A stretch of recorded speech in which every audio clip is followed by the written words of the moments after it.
अरे भाई हम भी चलो तुम क्या कर रहे हो दादा আমি বাইরে না এ লিটন নেক্সট वन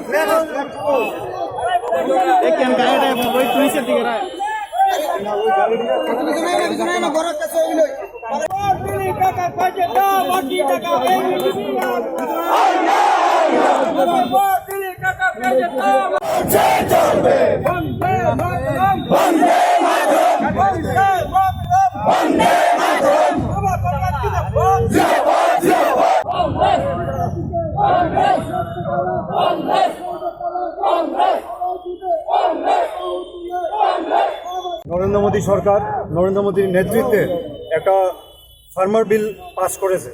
যে ফার্মার বিলটা পুরোপুরি কৃষক বিরোধী যাদের স্বার্থে এই বিলটা এটা তাদের স্বার্থে নয় এবং পুরোপুরি কৃষক বিরোধী অ্যান্টি ফার্মার বিলটা উনি বের করেছেন যাতে করে আমাদের ভারতবর্ষ নির্ভর আমাদের গরিব মেহনতি চাষিদের ওপরে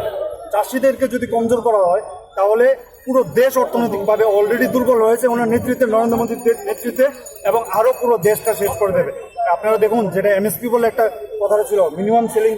প্রাইস যেটা ছিল এটাকে ওরা উঠিয়ে দিয়েছে গভর্নমেন্টের কাছে এখন বিক্রি করা হবে না কোনো প্রাইভেট সংস্থার কাছে বিক্রি হবে তখন যদি কোনো প্রাইভেট সংস্থা যদি চায় যে আমি বেশি দাম দিয়ে কিনবো না একদম অল্প দামে কিনবো তখন কৃষকরা বাধ্য হবে তাদের কাছে বিক্রি করতে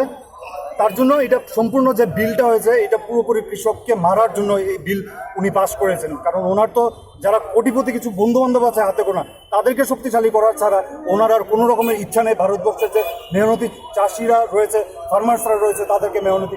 তাদেরকে স্ট্রেংথেন করার কোনো নেই তার জন্য আজকে সর্বভারতীয় যুব কংগ্রেসের নির্দেশে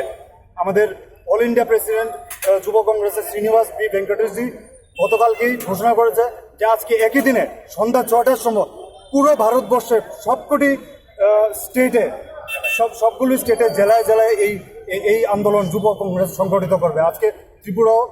এটা থেকে পিছিয়ে নেই এবং সেম টাইমে আমরা ত্রিপুরা রাজ্য আমরা এই প্রোটেস্ট আজকে আমরা সংগঠিত করেছি যুব কংগ্রেস